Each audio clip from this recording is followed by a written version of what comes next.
All right. Hello, everybody. Today we are going to be talking about a specific threat that is targeted towards Homeland Security.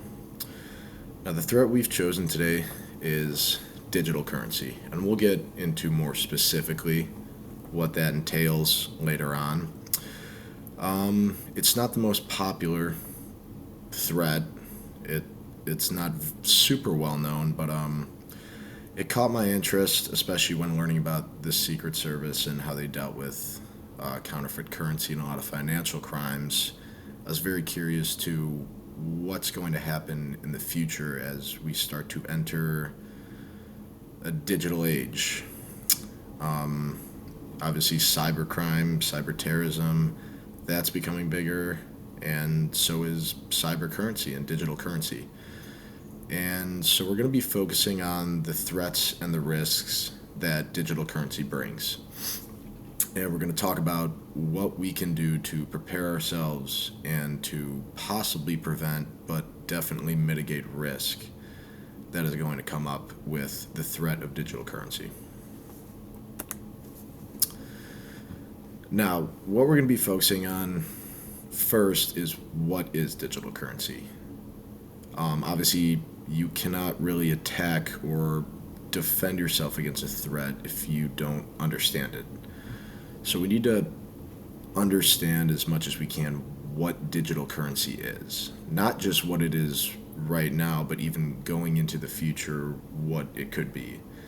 And it's pretty set in stone. It's not super confusing exactly what it is. Digital currency is still sort of a broad term that entails a decent amount, but it's not something that's just boxed in and set in stone on what digital currency is. So there's possibility for that definition to expand and for more variety of digital currency to appear. So preparing for that and understanding that is going to be very helpful. Then we're going to talk about how it's made its way into the world, how exactly digital currency became what it is, and how it's starting to take over and make up a majority of the financial world. Then we're going to talk about who it affects, different people it affects, businesses, how it could affect on an individual level, all the way up to a entire nation. And we'll get into that and how it's going to do that. We're going to talk about the risks and the dangers that come with digital currency. It's digital currency in itself is not a bad thing, but with every opportunity and new idea comes risk, there comes danger, and that's why we need to prepare for this because there's no doubt we are moving as a society into a digital world. That's how it is. People advance, and we need to be prepared for anything that could pop up. And then we're going to get into what we can do to protect ourselves against it, what we can do to mitigate the risk, prevent it, and if it does happen, what do we do when to react to it? And again, that'll be discussed on an individual level, and then the biggest level, which will be policy. So, what exactly do people mean when you hear digital currency? Now, like we said, it's a broader term. It's essentially any kind of currency or payment that is just not physical. That's not cash. This could be using your debit card, credit card, and then cryptocurrency, which that's the more confusing aspects that we need to prepare for is cryptocurrency. Because when you use a debit card, for example, that's a that is payment that's backed by something. You're using money that is, ran by the government. Compared to when you have cryptocurrency, that's not backed by a government. You don't have a government supporting and regulating that, at least not yet. So it makes it a little dangerous. But in simplest terms, digital currency is any currency that is not cash. I'm sure everyone is familiar with it, most of us probably use digital currency most often. Um, Personal experience, sometimes I go out somewhere, I don't even bring a wallet because I have my phone on me. And we have things, Apple Pay, for example, where you literally just tap your phone and you've made a payment, you've transferred money.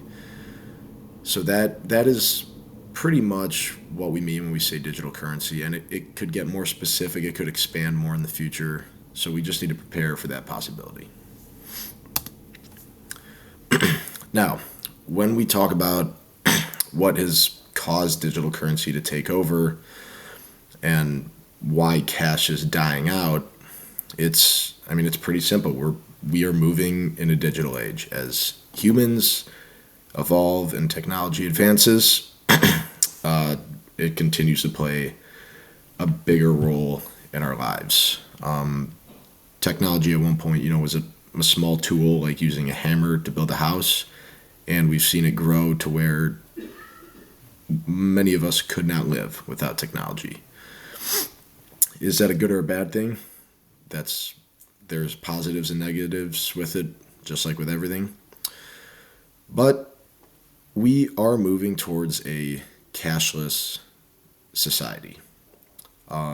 Pew Research has put out some articles, and we've seen that everyday Americans, less and less every year, are using cash. Less people carry cash on them.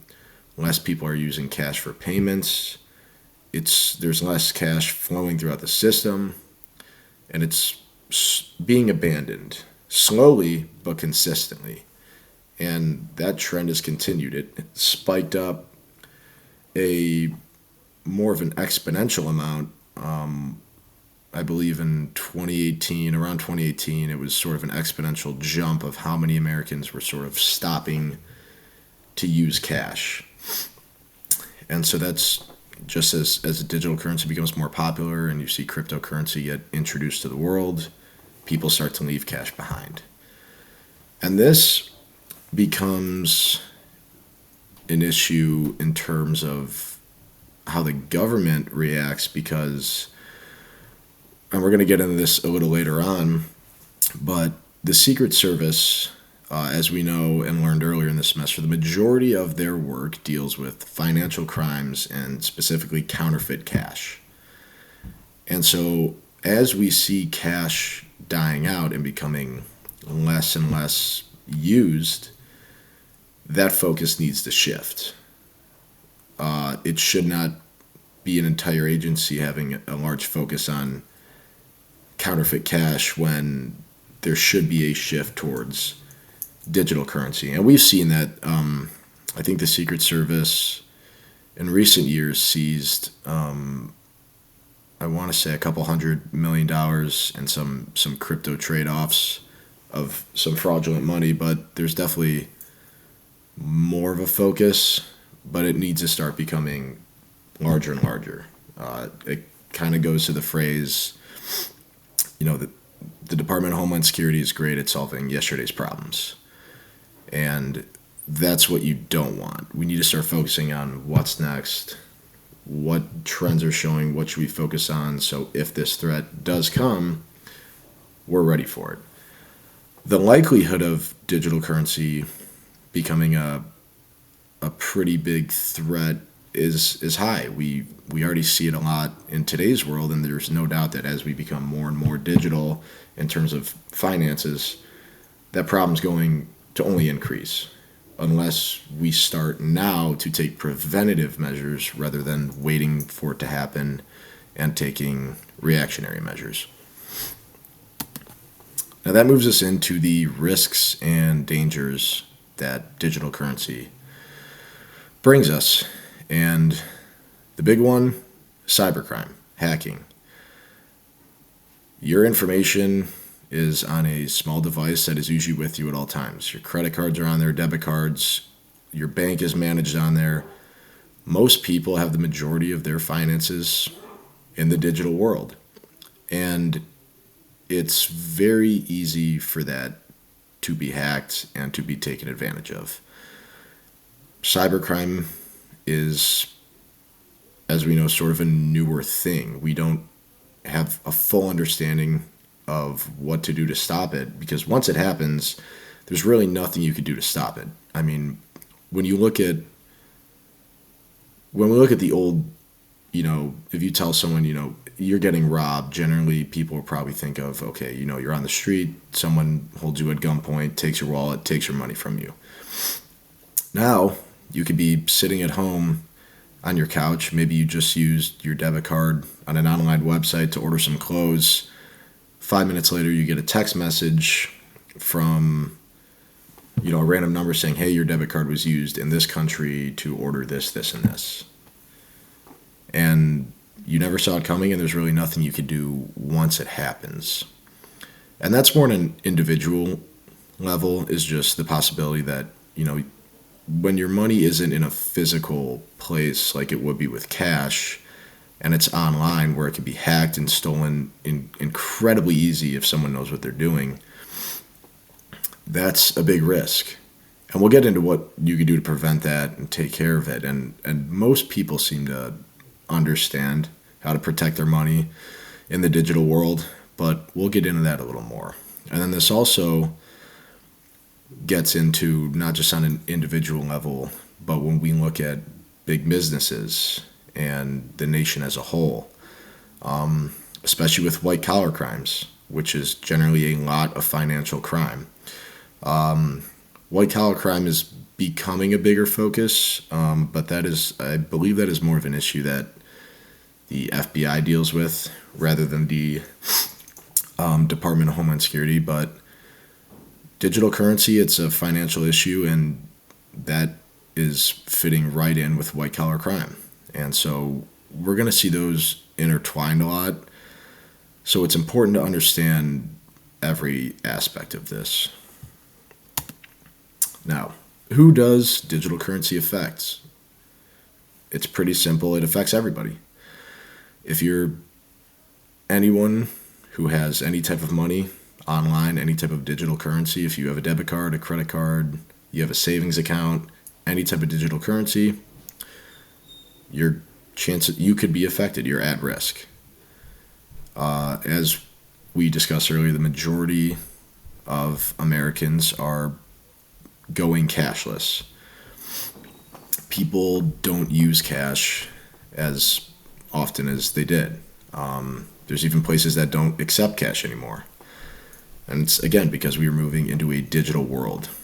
So anyone and everyone is at risk when it comes to this.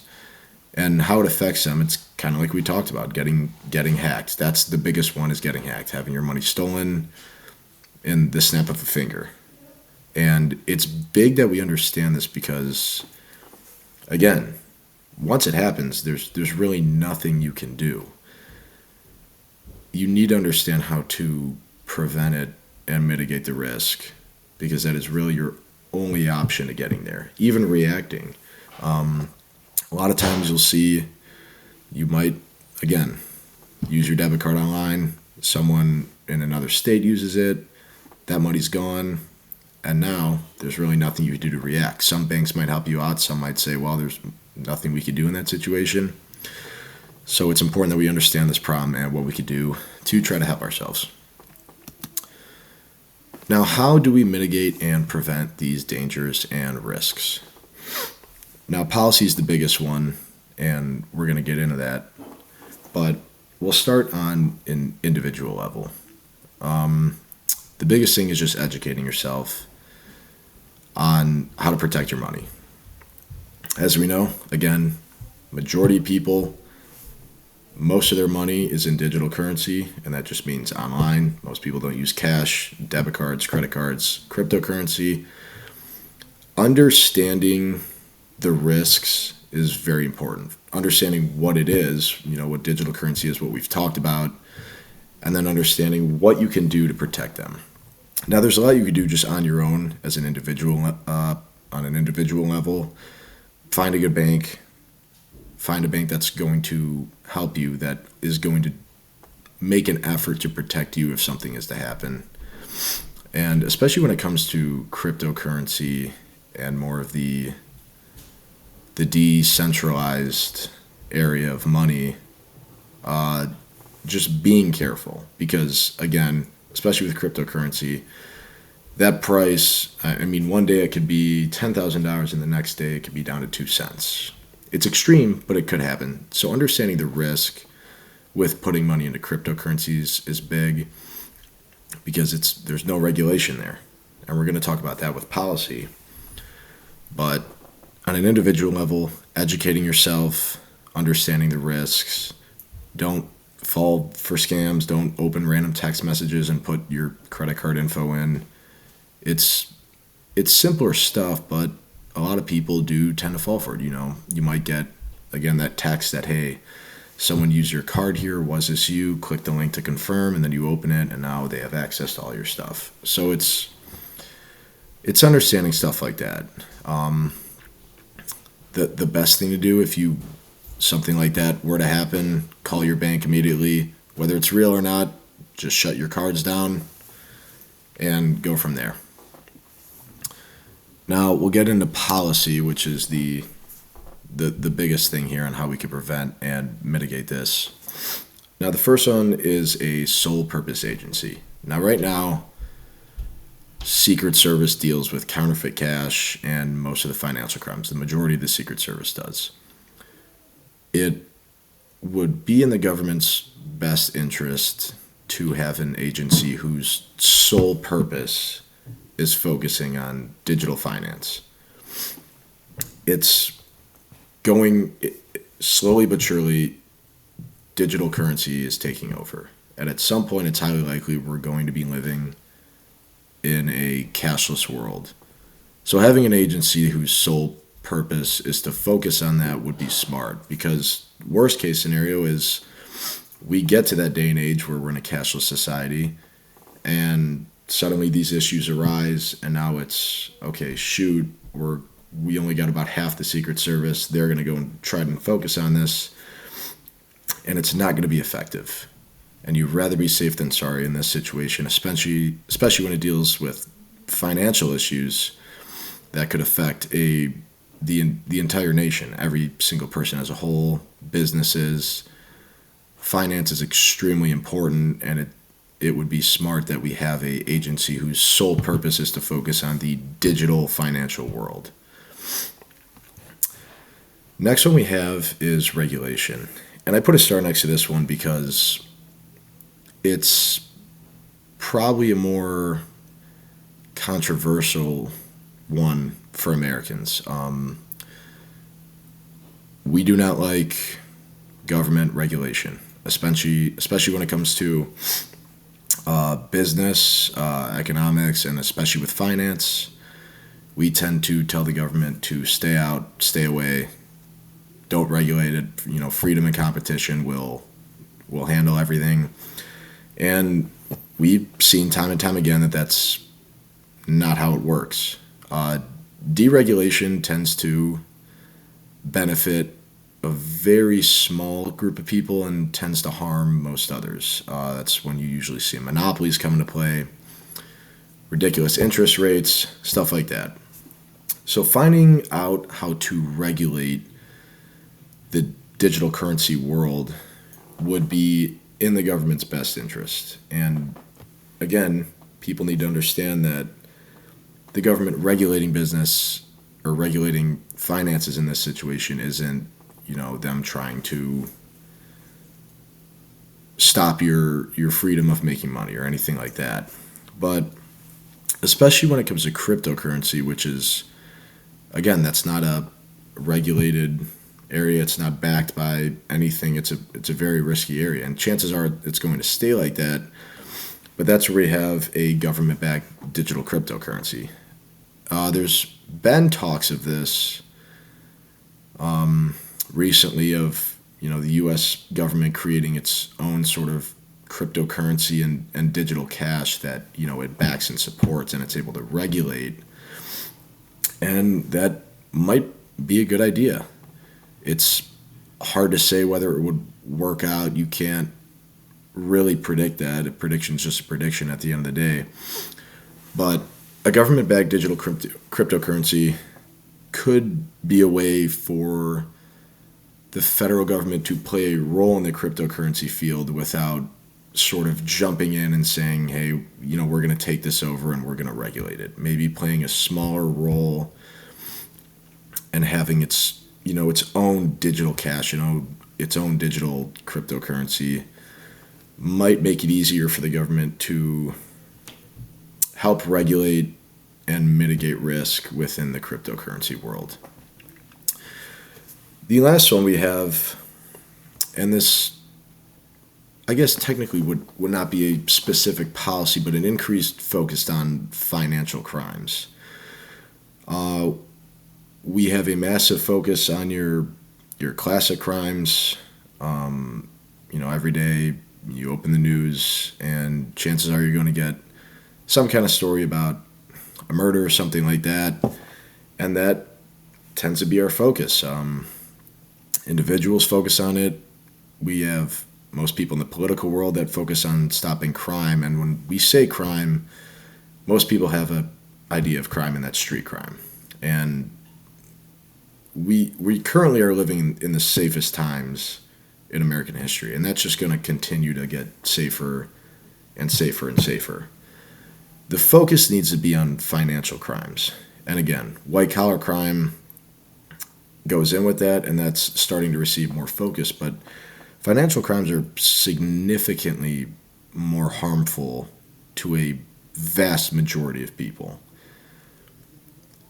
Everyone is at risk for a financial crime, especially when it comes to the digital world. With cybercrime increasing, finances are being attacked. And that's generally what cybercrime is financial focused. And it doesn't seem like there's much urgency when it comes to financial crimes. And there needs to be more of a focus on that. And that goes back to maybe a sole purpose agency where their main purpose is focusing on digital finances, financial crime.